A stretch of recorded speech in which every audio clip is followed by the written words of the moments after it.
안녕하세요. 부동산 경매. 잘만 하면 정말 큰 수익을 낼 수 있는 아주 매력적인 투자 방법이죠. 그런데요, 이 경매 시장에는 자칫 잘못 발을 디디면 정말 큰 손해로 이어지는 무서운 함정들이 숨어 있습니다. 오늘은 특히 경매에 처음 도전하시는 분들이 가장 많이 빠지는 아주 치명적인 실수 하나를 같이 파헤쳐 보려고 합니다. 자, 한번 상상해 보세요. 정말 치열한 경쟁을 뚫고 내가 원하던 그 집을 딱 낙찰받았습니다. 너무 기쁘죠? 그런데 갑자기 뜬금없이 1,000만 원이라는 빚을 내가 떠안아야 한다면 어떠시겠어요? 정말 황당하겠죠?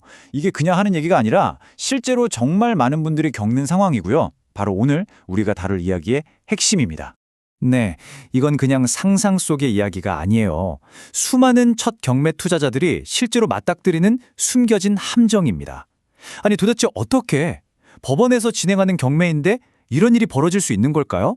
이 문제의 원흉은 딱 하나입니다. 바로 세입자의 보증금.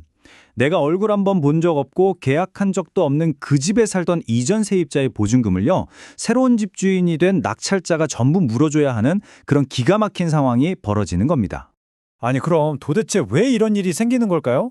그 이유를 제대로 알려면요, 여러분이 딱 한 가지, 이 핵심 용어만은 반드시 알고 넘어가야 합니다. 이게 바로 이 모든 문제를 푸는 열쇠거든요. 그 열쇠는 바로 배당 요구 종기일입니다. 이 단어는 오늘 꼭 기억해 두셔야 해요. 좀 말이 어렵죠? 쉽게 말해서 세입자가 법원에다가 제 보증금 좀 챙겨주세요 라고 손들고 신청할 수 있는 마지막 날짜를 말하는 건데요. 여기서 진짜 중요한 건 이 날짜가 한번 정해지면 절대로 바꿀 수 없는 최종 마감일이라는 점입니다. 이걸 비유로 들어서 설명해 드릴게요. 공항에서 비행기 타기 직전에 나오는 마지막 탑승 안내 방송이랑 똑같다고 생각하시면 돼요. 세입자가 이 방송을, 즉 배당 요구 종기일을 놓쳐버리면 법원이라는 비행기는 그 세입자를 기다려주지 않고 그냥 휙 떠나버리는 겁니다. 한마디로 돈 받을 기회가 그냥 날아가 버리는 거죠. 자, 그럼 여기서 이런 궁금증이 생기실 거예요. 아니, 세입자가 날짜를 놓쳐서 돈을 못 받게 된 건데 왜 그걸 낙찰받은 내가 물어줘야 하지? 하고 말이죠. 바로 이 지점에서 세입자가 가진 두 가지의 다른 권리가 충돌하면서 이 함정이 만들어지는 겁니다. 세입자한테는요, 아주 강력한 권리가 두 개가 있어요. 첫 번째는 대항력. 이건 내 보증금 돌려주기 전까지는 절대 이 집에서 한 발짝도 못 나갑니다 라고 버틸 수 있는 힘이에요. 그리고 두 번째는 우선 변제권인데요. 이건 경매가 끝나고 나온 돈에서 다른 사람들보다 내 보증금을 먼저 주세요 라고 법원에 요구할 수 있는 권리죠. 자, 바로 여기서 이 모든 문제의 핵심이 나옵니다. 세입자가 그 중요한 마감일 배당 요구 종기일을 놓치게 되면요, 법원에서 돈을 먼저 받아갈 권리인 우선 변제권은 그냥 소멸돼 버려요. 하지만 새로운 집주인한테 돈 주기 전에 못 나가 라고 버틸 수 있는 권리, 바로 그 대항력은 여전히 멀쩡하게 살아있다는 겁니다. 이게 진짜 무서운 점이에요. 이제 그림이 좀 그려지시나요? 이 점들이 어떻게 착착 연결돼서 결국 낙찰자에게 직접적인 돈 문제로 이어지는지 그 과정을 하나씩 차근차근 짚어보겠습니다. 자, 모든 일의 시작은 바로 이겁니다. 어떤 이유에서든 세입자가 법원에 배당 요구 신청을 제때 못한 거예요. 그럼 그 결과는 어떻게 될까요? 법원은 경매 대금을 나눠줄 때 이 세입자는 그냥 명단에서 빼버립니다. 이 세입자는 법원으로부터는 단돈 10원도 못 받게 되는 거죠. 하지만 기억하시죠? 법원에서 돈 받을 권리는 사라졌지만 새 주인한테 내 보증금 돌려주기 전까지는 못 나갑니다 라고 버틸 수 있는 그 강력한 대항력은 여전히 유효하다는 거. 그리고 이 세입자가 못 받은 보증금이 바로 우리가 맨 처음에 얘기했던 그 1,000만 원인 겁니다. 결국 이 모든 책임의 화살이 누구에게 돌아올까요? 네, 맞습니다. 바로 그 집을 낙찰받은 당신입니다.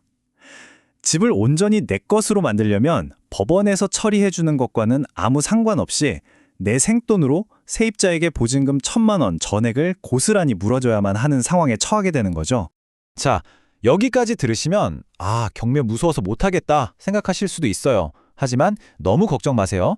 이런 위험은요, 미리 알고 대비만 하면 얼마든지 피해갈 수 있습니다. 지금부터 여러분의 소중한 돈을 지켜줄 전문가의 위험 회피 체크리스트를 공개합니다. 우리가 비행기 타기 전에 안전점검하듯이 입찰 버튼을 누르기 전에 이 5단계는 반드시 똑 확인해야 합니다.